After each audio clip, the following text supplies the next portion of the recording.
नमस्कार, मैं हूं मनोज मानस। लाइव न्यूज में आपका स्वागत है। रुक करेंगे खबरों का, लेकिन उससे पहले दिखा देते हैं इस वक्त के अहम हेडलाइंस। नितिन नवीन आज अध्यक्ष पद का करेंगे नामांकन। 17 प्रस्तावक, CM Sai, deputy CM Arun Sao शामिल। नामांकन की प्रक्रिया आज होगी पूरी। राहुल गांधी का 3 दिवसीय रायबरेली दौरा। लखनऊ से सड़क मार्ग होते हुए पहुंचेंगे रायबरेली। 20 को क्रिकेट टूर्नामेंट का करेंगे उद्घाटन।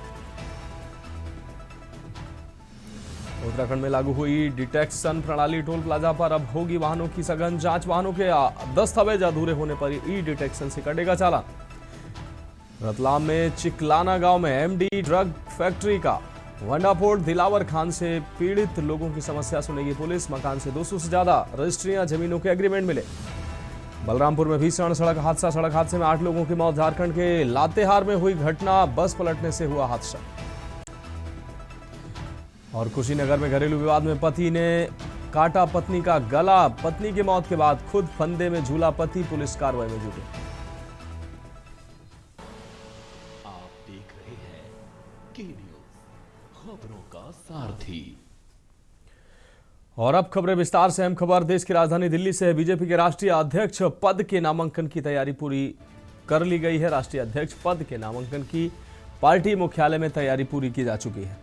रिटर्निंग अधिकारी के लक्ष्मण ने नामांकन कार्यक्रम की जानकारी दी। नामांकन दोपहर 2 बजे से 4 बजे तक दर्ज कर सकते हैं दावेदार। नामांकन पत्रों की जांच शाम 4 बजे से 5 बजे तक होगी। नामांकन वापस लेने की प्रक्रिया शाम 6 बजे तक होगी। एक से अधिक नामांकन होने पर कल होगा मतदान। नितिन नवीन 2 बजे अध्यक्ष पद के लिए करेंगे नामांकन। अध्यक्ष पद के लिए दूसरा नामांकन नहीं होने की उम्मीद। नितिन नवीन के अध्यक्ष चुने जाने की औपचारिकता पूरी होगी।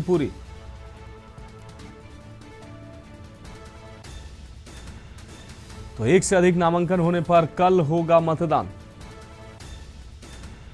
नितिन नवीन 2 बजे अध्यक्ष पद के लिए करेंगे नामांकन।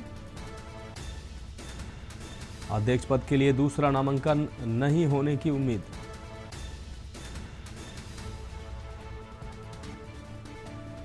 नितिन नवीन के अध्यक्ष चुने जाने की पूरी संभावना। तो दिल्ली से इस वक्त की अहम खबर। बीजेपी के राष्ट्रीय अध्यक्ष पद के नामांकन की तैयारी पूरी। राष्ट्रीय अध्यक्ष पद के नामांकन की पार्टी मुख्यालय में तैयारी पूरी। रिटर्निंग अधिकारी के लक्ष्मण ने नामांकन कार्यक्रम की जानकारी दी। नामांकन दोपहर 2 बजे से शाम 4 बजे तक कर सकते हैं दावेदार। नामांकन पत्रों की जांच शाम 4 बजे से 5 बजे तक होगी। आपको बता दें, नामांकन वापस लेने की प्रक्रिया शाम 6 बजे तक होगी। एक से अधिक नामांकन होने पर कल होगा मतदान।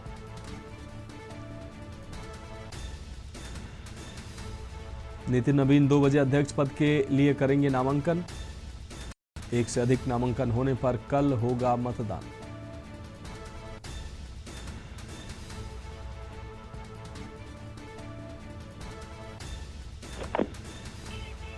तो अध्यक्ष पद के लिए दूसरा नामांकन नहीं होने की उम्मीद। अखिलेश सिंह विशेष संवाददाता हमारे साथ अधिक जानकारी के लिए जुड़ गए हैं।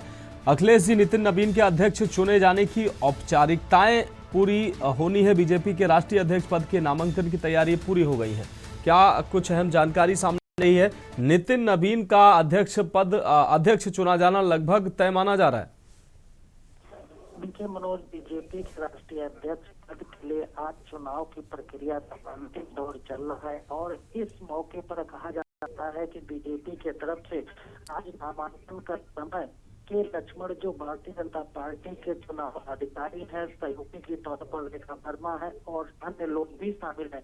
इस टीम की तरफ से आज घोषणा की गई है कि बीजेपी के राष्ट्रीय अध्यक्ष पद के लिए जो भी कैंडिडेट अपना नामांकन दाखिल करना चाहते हैं वो 2 बजे से 4 बजे तक अपना नामांकन दाखिल कर दें और 4 बजे के बाद नामांकन दाखिल करने का मौका नहीं मिलेगा। और उसके बाद चुनाव अधिकारी की टीम 4 बजे से 5 बजे तक नामांकन प्रक्रिया पूरी होने के बाद नामांकन की जांच करेगा और उसके बाद 5 से 6 के बीच, यानी 6 बजे से पहले को नामांकन वापस लेना होगा।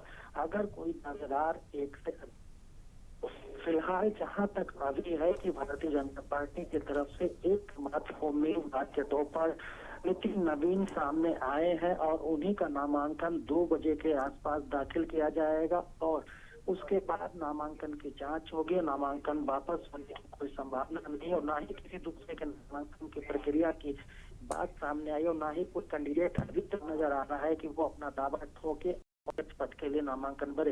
फिलहाल शाम 6 बजे पूरी प्रक्रियाओं को पूरा होने के बाद अनौपचारिक तौर से कहा जा सकता है कि औपचारिक तौर पर एक अध्यक्ष चुन ले जाएंगे। घोषणा उसके बाद होगी। मनोज।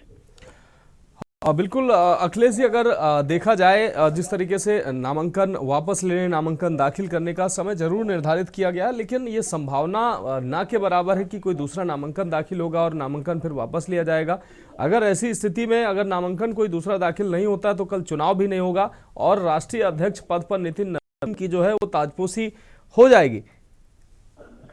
देखिए मनोज, आम तौर पर और औपचारिक तौर पर ये सभी मान के चल रहे हैं कि भारतीय जनता पार्टी के राष्ट्रीय अध्यक्ष पद के लिए सिर्फ एक ही नामांकन होना है।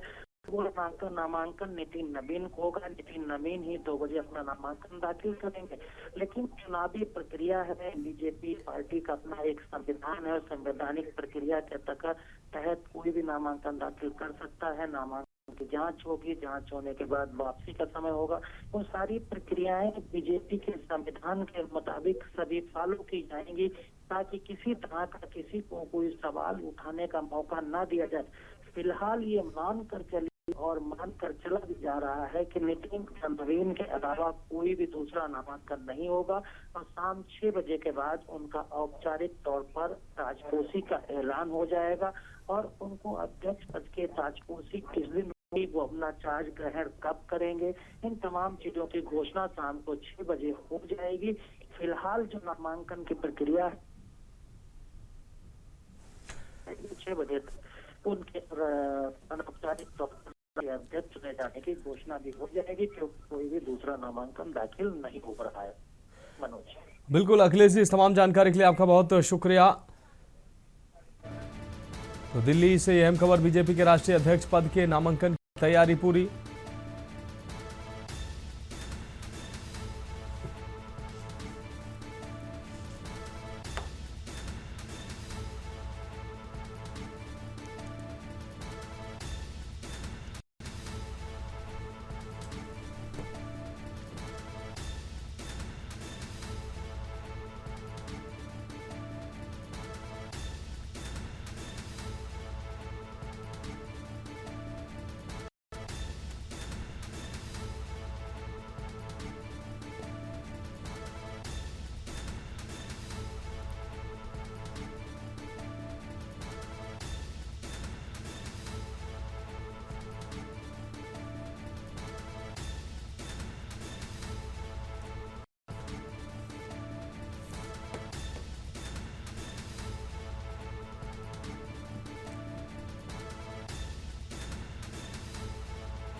बढ़ेंगे अगली खबर की ओर। रायपुर से अहम खबर, नितिन नवीन का आज अध्यक्ष पद पर करेंगे नामांकन। 17 प्रस्तावक, CM Sai, deputy CM Arun शामिल, सरोज पांडे, लता उसेंडी, किरण देव व सांसद समर्थन में नामांकन की प्रक्रिया आज पूरी होगी। कल नए अध्यक्ष के नाम की औपचारिक घोषणा होगी। दिल्ली में वरिष्ठ नेता व कार्यकर्ता मौजूद।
बढ़ेंगे अगली खबर की ओर।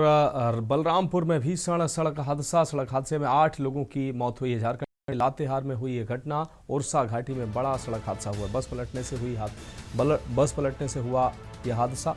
दर्जनों लोगों की घायल होने की सूचना। पिपरसूद गांव के रहने वाले हैं सभी लोग। पुलिस की टीम भी मौके पर मौजूद। घायलों को इलाज के लिए भेजा जा रहा है अस्पताल। सभी लोग पारिवारिक कार्यक्रम से जा रहे थे झारखंड।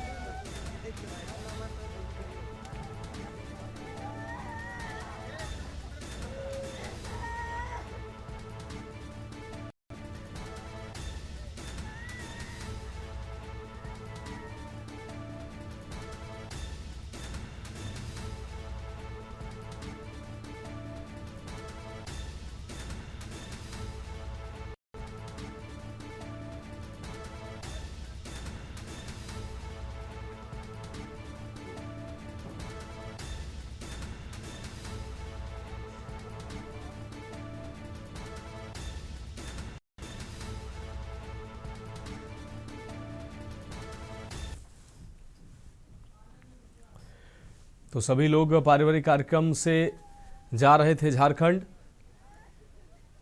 बलरामपुर में भीषण सड़क हादसा हुआ। आनंद मिश्रा हमारे संवाददाता अधिक जानकारी के लिए हमारे साथ जुड़ गए हैं।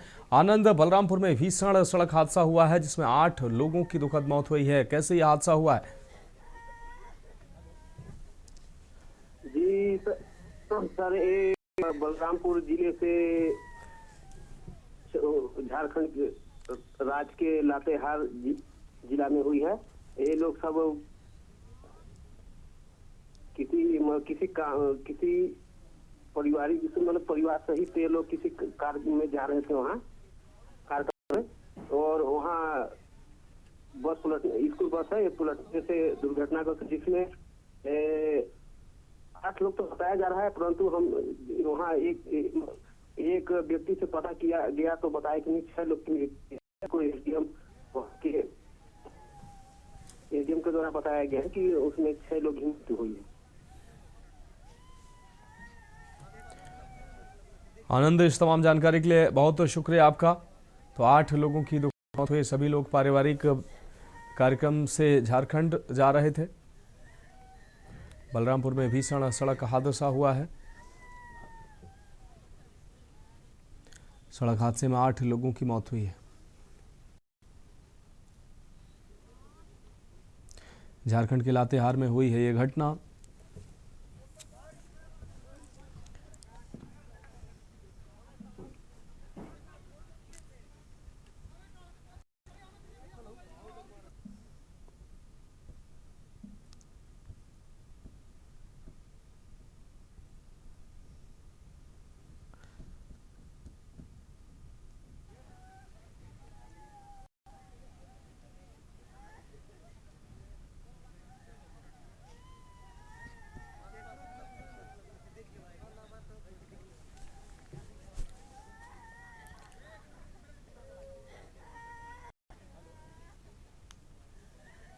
अगली खबर देवघर से, जहां बांका की सीमा पर स्थित बाघमारी मोड़ के समीप वास्तु विहार द्वारा आवासीय प्रोजेक्ट के अंतर्गत भूमि पूजन समारोह एवं भव्य सांस्कृतिक कार्यक्रम का आयोजन किया गया। कार्यक्रम अपराह्न 1 बजे से प्रारंभ होकर देर शाम तक चला। कार्यक्रम में माननीय सांसद, सुप्रसिद्ध गायक एवं भोजपुरी महानायक मनोज तिवारी मुख्य अतिथि के रूप में उपस्थित रहे। उनके साथ शशि राय यादव एवं वास्तु विहार के सीएमडी कार्यक्रम में शामिल हुए। भूमि पूजन विधिवत मंत्रोच्चार के साथ संपन्न कराया गया।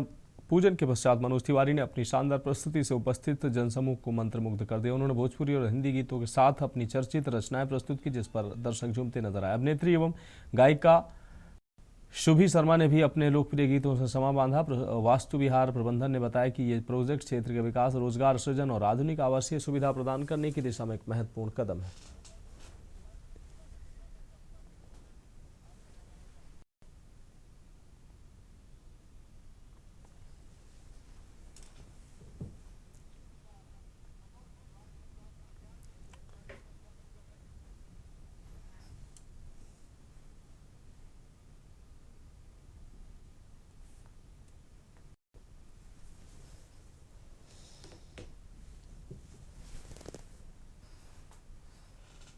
चुनाव में सामान्य सुविधाएं जो स्विमिंग पूल, क्लब, गार्डन, मंदिर, कम्युनिटी हॉल, ये सारी सुविधाएं होती हैं। जिम तो जैसे सभी प्रोजेक्ट में अभी है, करीब 800 बंगलो यहाँ बनेगी, करीब 250 घर यानी कि बंगलो यहाँ बनेगी। यहाँ पे फ्लैट नहीं है, केवल बंगलो है।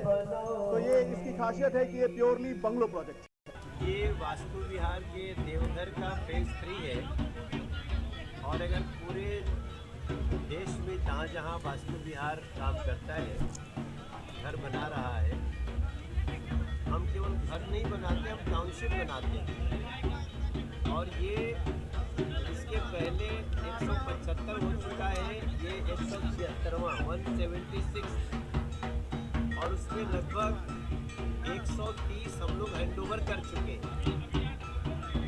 जिसका 130 टाउनशिप हैंड ओवर हो और वो आगे बना रहा हो तो उसकी प्रामाणिकता के लिए उसका परफॉर्मेंस ही काफ़ी है। बहरहाल वास्तु विहार की एक अपनी पहचान है। हम दुनिया में सबसे सस्ता घर देने के लिए जाने जाते हैं। अगली खबर जबलपुर से है, जहां भारत वर्ष में हिंदू सम्मेलन का उद्देश्य समस्त हिंदुओं को एकजुट करना और हिंदुत्व की गरिमा, प्रतिष्ठा एवं सम्मान प्रति समाज को जागरूक करना। इसी कड़ी में मध्य प्रदेश के जबलपुर में भी एक भव्य हिंदू सम्मेलन एवं सामाजिक कार्यक्रम का आयोजन किया गया, जिसमें बड़ी संख्या में लोगों ने सहभागिता की। ये कार्यक्रम जबलपुर के VFJ धोबी घाट के पास आयोजित किया गया, जहां नन्हे मुन्ने बच्चों के लिए चित्रकला प्रतियोगिता रखी गई। बच्चों ने अपनी रचनात्मक प्रतिभा के माध्यम से संस्कृति, परंपरा और राष्ट्रभक्ति से जुड़े विषयों को चित्रों में उकेरा। वहीं कार्यक्रम के दौरान समस्त हिंदू भाई बहनों का पारंपरिक तरीके से स्वागत किया गया। इस आयोजन की वासियों ने जमकर सराहना की और कहा कि ऐसे कार्यक्रम समाज में सकारात्मक संदेश देते हैं तथा नई पीढ़ी को अपनी संस्कृति से जोड़ने का कार्य करते हैं। स्थानीय लोगों का मानना है कि इस प्रकार के सम्मेलन आपसी भाईचारे को मजबूत करते हैं और सामाजिक एकता को नई दिशा देते हैं।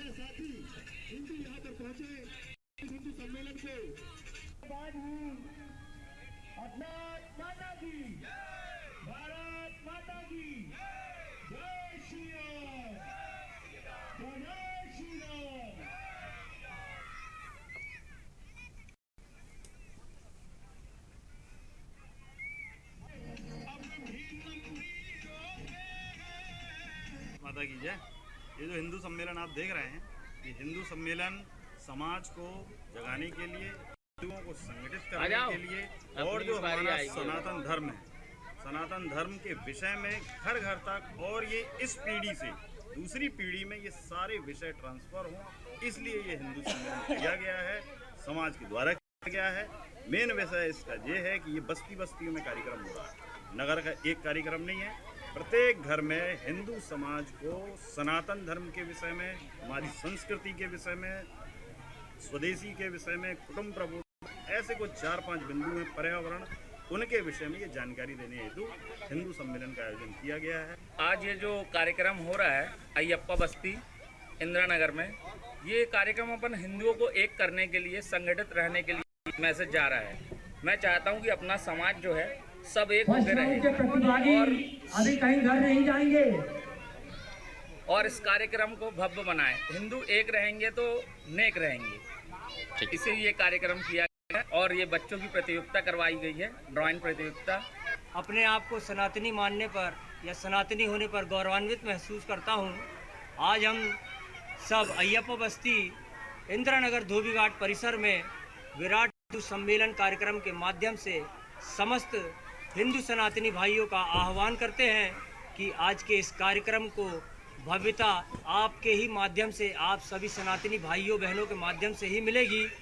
आज हम इस कार्यक्रम के माध्यम से समस्त विधर्मियों को बांग्लादेश, सिंदूर ऑपरेशन, पहलगाम हमला, ऐसे विभिन्न उदाहरण हैं हमारे पास। इन पत्थरबाजों को आज मुंह तोड़ जवाब देने का हमें आज एक अवसर मिला है। हमारे नगर, हमारी बस्ती के समस्त सनातनी भाई बहनों के माध्यम से आज हम यहाँ पर सामूहिक तौर पर बजरंग पाठ का, हनुमान चालीसा का आयोजन करेंगे। अगली खबर रतलाम से है, जहां आपको बता दें चिकलाना गांव में 2 दिन पहले MD फैक्ट्री के भंडाफोड़ के बाद पुलिस प्रशासन की पूरी तरह सतर्क नजर आ रहा है। पुलिस प्रशासन रविवार देर शाम खुद एसपी अमित कुमार इस अवैध अड्डे का मौका मुआयना करने पहुंचे। एसपी ने घटनास्थल पर पहुंचकर कार्रवाई में शामिल टीम से पूरी जानकारी ली और ये समझा कि इस तरह योजनाबद्ध तरीके से एमडी ड्रग का निर्माण किया जा रहा है। मौके पर एसपी अमित कुमार ने ग्रामीणों से बातचीत की। ग्रामीणों ने खुलकर अपनी बातें रखी और बताया कि इस अड्डे का मुख्य सरगना दिलावर लंबे समय से इलाके में आतंक का पर्याय बना हुआ था। ग्रामीणों के मुताबिक उसके के चलते लोग खुलकर कुछ कह नहीं पाते थे। एसपी ने ग्रामीणों को भरोसा दिलाया कि ऐसे अपराधियों के खिलाफ सख्त कार्रवाई जारी रहेगी।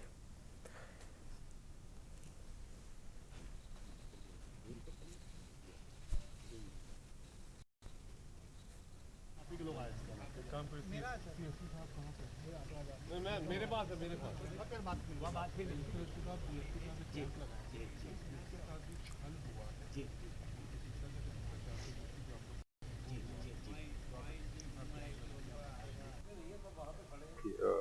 जो है काफ़ी एक कार्रवाई ड्रग्स के खिलाफ की गई।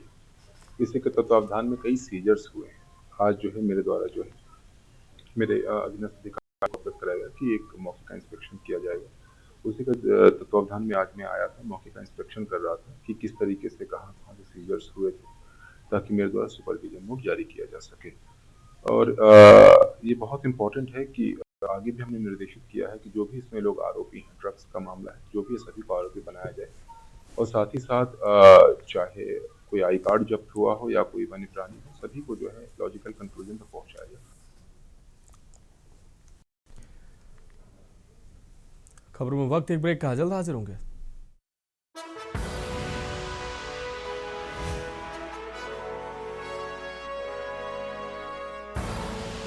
आप देख रहे हैं के न्यूज खबरों का। ब्रेक के बाद खबरों में एक बार फिर से आपका स्वागत है। खबर गुड़गांव है, जहां जिले के नरसिंहपुर में आज इंडियन नेशनल लोक दल का युवा सम्मेलन आयोजित किया गया, जिसमें बड़ी संख्या में युवा कार्यकर्ता और ग्रामीण मौजूद रहे।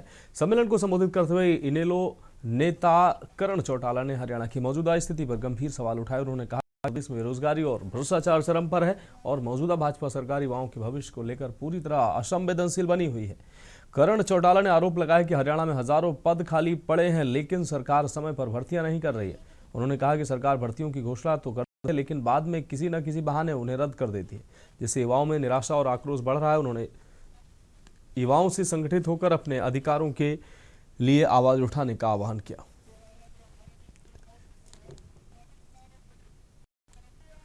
युवाओं की समस्याओं को लेकर इनेलो 23 मार्च को एक बड़ा राज्य स्तरीय सम्मेलन आयोजित करेगी। इस मौके पर इनेलो युवा प्रदेश अध्यक्ष अरविंद गोस्वामी ने कहा कि इनेलो ही एकमात्र पार्टी है जो वास्तव में युवाओं के हितों के लिए काम कर सकती है।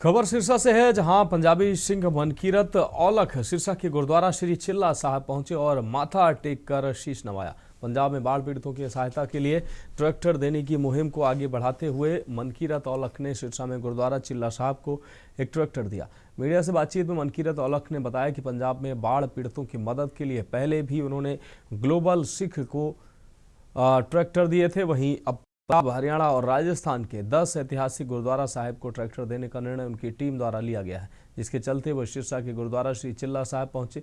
राजनीति का जिक्र करते हुए मनकीरत औलख ने कहा कि वो जब कभी पंजाब के सीएम का जिक्र करते थे तो लोग कहते थे कि आम आदमी पार्टी से चुनाव लड़ेगा, और वहीं अब जब वो अखिलेश का जिक्र करते हैं तो उनकी पार्टी का जिक्र होता है। वहीं हरियाणा में भी ऐसा ही हुआ है, लेकिन सिंगर हर किसी का होता है, उसे हर जगह जाना पड़ता है।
खालसा वाहेगुरू जी की फतेह।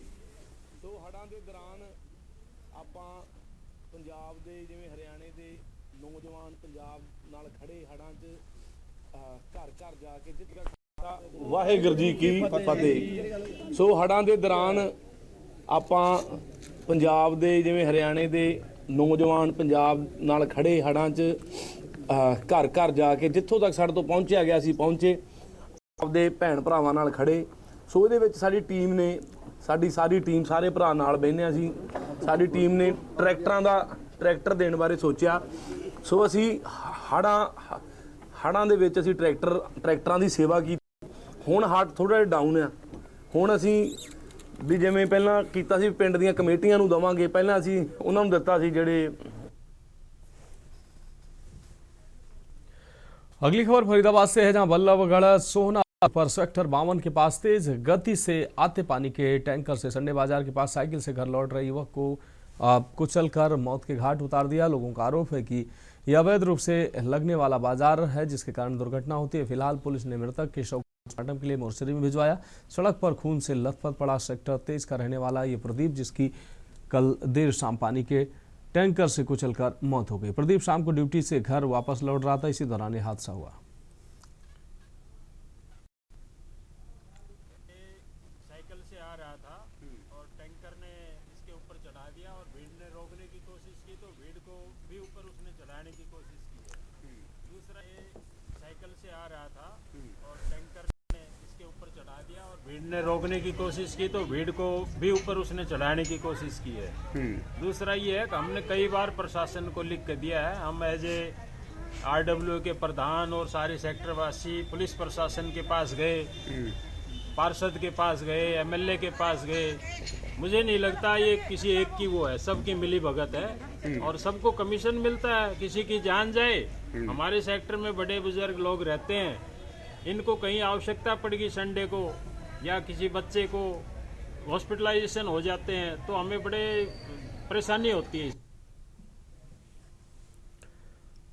अगली खबर कर्नाटक से है, जहां बेलगावी जिले के चिकोड़ी में राष्ट्रीय स्वयंसेवक संघ ने हर वर्ष की भांति इस वर्ष भी पथ संचलन का आयोजन किया है। ये पथ संचलन RD कॉलेज परिसर से प्रारंभ होकर विभिन्न प्रमुख मार्गों से होते हुए कोरे नगर किवड़ मैदान में संपन्न हुआ। कार्यक्रम की शुरुआत धर्म ध्वज फहराकर की गई, जिसके साथ स्वयंसेवकों ने अनुशासन और एकता का संदेश दिया। पथ संचलन में शामिल सभी स्वयंसेवक पूर्ण गणवेश में थे और उनके हाथों में लाठियां थी। स्वयंसेवक भारत माता की जय के उद्घोष के साथ अनुशासित ढंग से आगे बढ़ते नजर आए। मार्ग में स्थानीय नागरिकों ने जगह जगह पुष्प वर्षा कर स्वयंसेवकों का गर्मजोशी स्वागत किया, जिससे पूरा वातावरण देशभक्ति और उत्साह से भर गया। पंथ संचलन का मार्ग RD कॉलेज से शुरू होकर बस स्टैंड, KC रोड और नगरपालिका कार्यालय से गुजरते हुए कोरी नगर किवड़ मैदान तक पहुंचा। कार्यक्रम के दौरान विंग कमांडर जंगली राष्ट्रीय व्यवस्था प्रमुख मंगेश जी, नेता संजय अड़के सहित कई गणमान्य लोग उपस्थित रहे।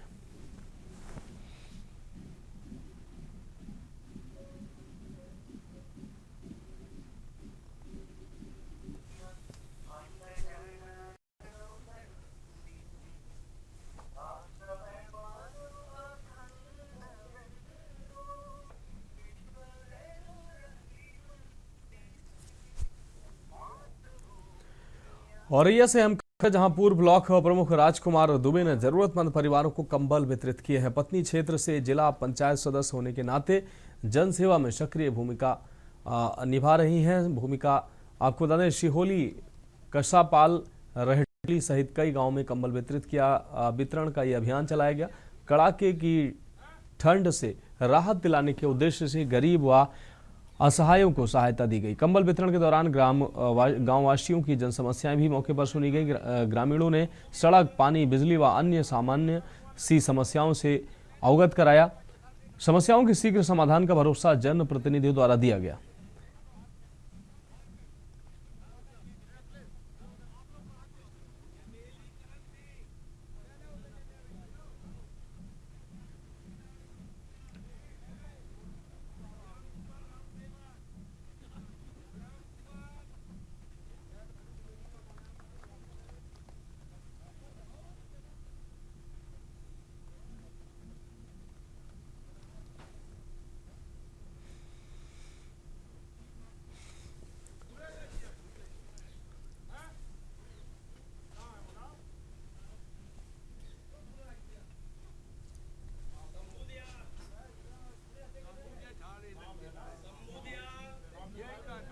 इस समय हम मौजूद हैं औरैया जनपद के सदर ब्लॉक के अंतर्गत ग्राम राटौली में, जहां पर हमारे साथ बातचीत के लिए मौजूद हैं पूर्व ब्लॉक प्रमुख राजकुमार दुबे, जिनके द्वारा लगातार सर्दी के मौसम में असहाय और बेसहारा लोगों को लगातार कम्बल वितरण का कार्य किया जा रहा है और उनको जरूरी जो वस्तुएं हैं वो मुहैया कराकर उनके जो सर्दी से बचने की जो चीज़ें हैं वो मुहैया कराई जा रही हैं।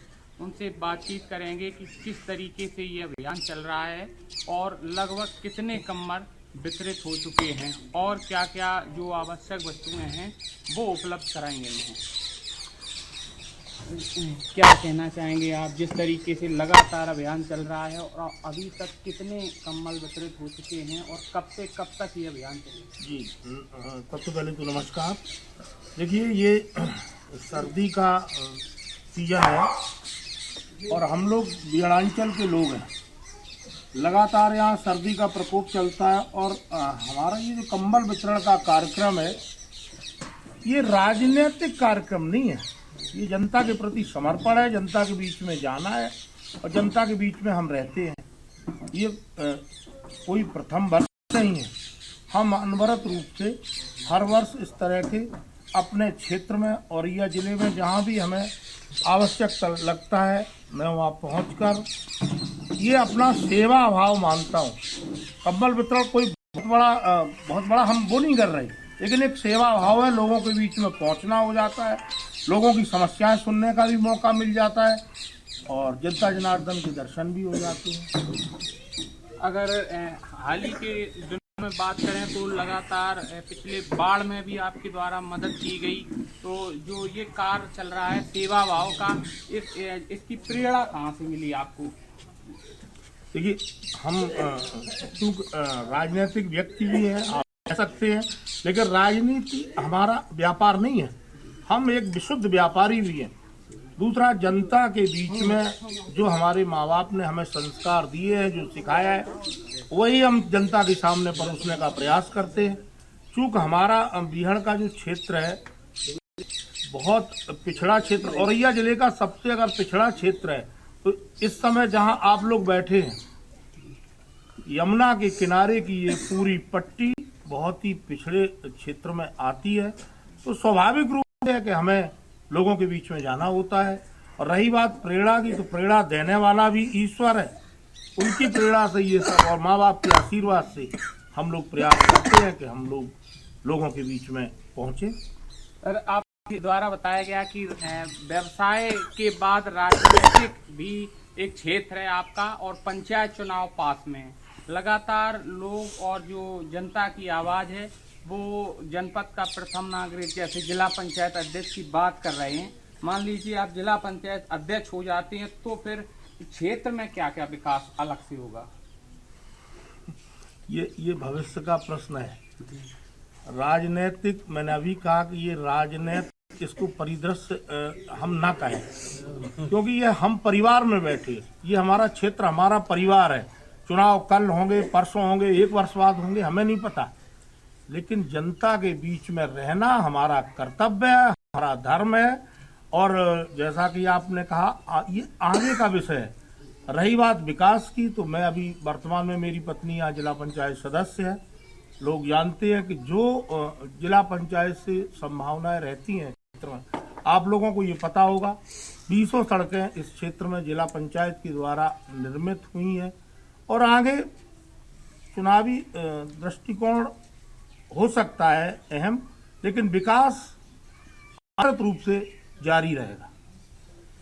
तो बिल्कुल आपने सुना कि जिस तरीके से लगातार कम्बल वितरण के साथ साथ क्षेत्रीय जनता की जो मुद्दे हैं, जो विकास की बात है, जो उनकी समस्याएं हैं, उनको जानने का काम ब्लॉक प्रमुख द्वारा किया जा रहा है। के न्यूज के लिए उमेश अवस्थी। और बढ़ेंगे अगली खबर की ओर। लखनऊ से अहम खबर है, जहां चिड़ियाघर में बच्चे मना सकेंगे अब जन्मदिन। पार्टी ऑन व्हील के तहत बर्थडे सेलिब्रेशन बुकिंग के लिए देने होंगे 5100 रुपये। फूड कोर्ट से भोजन की भी बुकिंग होगी। पार्टी ऑन व्हील के तहत बर्थडे सेलिब्रेशन कर सकते हैं अब आम लोग। बुकिंग के लिए देने होंगे 5100 रुपए। फूड कोर्ट से भोजन की बुकिंग होगी। तो लखनऊ से अहम खबर, चिड़ियाघर में बच्चे मना सकेंगे जन्मदिन। पार्टी ऑन व्हील के तहत बर्थडे सेलिब्रेशन।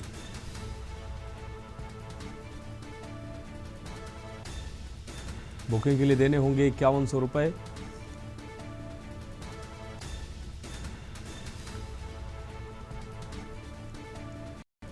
लखनऊ से अहम खबर, चिड़ियाघर में बच्चे मना सकेंगे जन्मदिन। पार्टी और व्हील के तहत बर्थडे सेलिब्रेशन कर सकते हैं। बुकिंग के लिए देने होंगे 5100 रुपए। फूड कोर्ट से भोजन की भी होगी बुकिंग।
और अगली खबर देहरादून से है, जहां प्रदेश में 27 जनवरी को समान नागरिक संहिता कानून लागू हुए 1 वर्ष पूरा हो जाएगा। इस उपलक्ष्य में प्रदेश भर में इसे नागरिक संहिता दिवस के रूप में मनाने की तैयारी है। इसका मुख्य कार्यक्रम मुख्यमंत्री कार्यालय स्थित मुख्य सेवक सदन में होगा।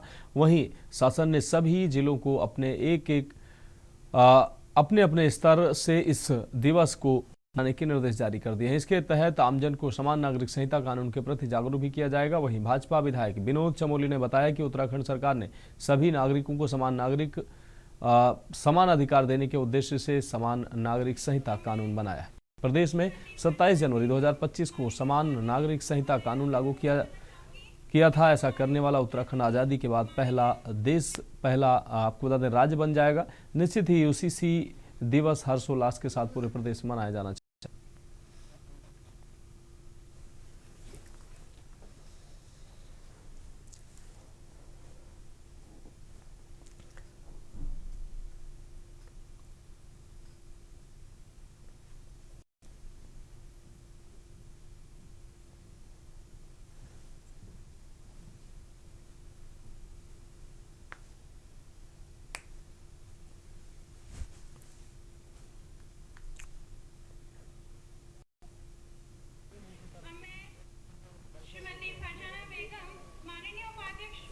उत्तराखंड के लिए गर्व करने का विषय है।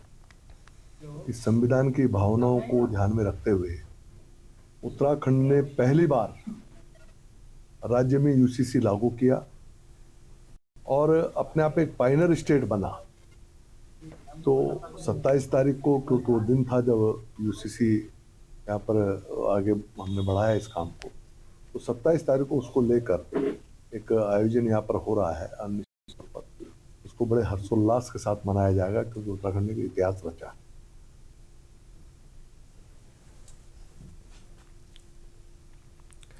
अगली खबर लखनऊ से, जहां 86वें अखिल भारतीय पीठासीन अधिकारी सम्मेलन 3 दिवसीय सम्मेलन का आज शुभारंभ होगा। 19 से 21 जनवरी तक सबसे बड़ा विधायी आयोजन शाम 4 बजे विधानसभा परिसर में सम्मेलन आयोजित होगा। राज्यपाल आनंदीबेन पटेल करेंगी उद्घाटन। देश भर की विधानसभाओं के अध्यक्ष इसमें शामिल होंगे। विधान भवन में 21 जनवरी तक होगा सम्मेलन।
अगली खबर लखनऊ से है। छांगुर के करीबी को एटीएस ने कोर्ट में पेश किया। अवैध धर्मांतरण गैंग का सरगना छांगुर के है करीबी ईदुल इस्लाम को एटीएस ने लखनऊ कोर्ट में पेश किया। 14 दिन की न्यायिक हिरासत में जेल भेजा गया। एटीएस ईदुल इस्लाम से अब पूछताछ करेगी। एटीएस कस्टडी रिमांड लेने की तैयारी में जुटी है। जांच के दौरान ईदुल का नाम आया था सामने। नागपुर से आरोपी ईदुल की हुई थी गिरफ्तारी।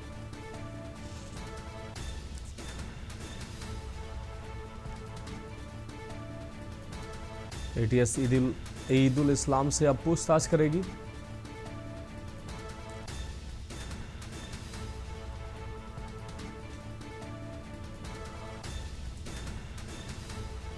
जांच के दौरान ईदुल इस्लाम का नाम आया था सामने। नागपुर से आरोपी ईदुल को हुई गिरफ्तारी।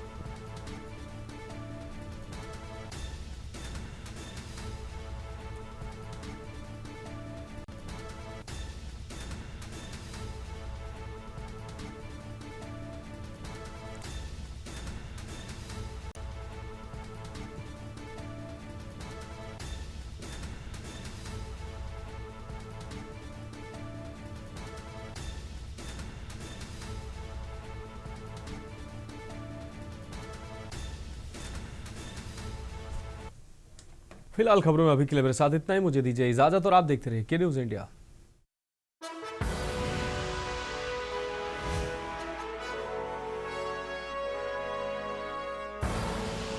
आप देख रहे हैं के न्यूज़, खबरों का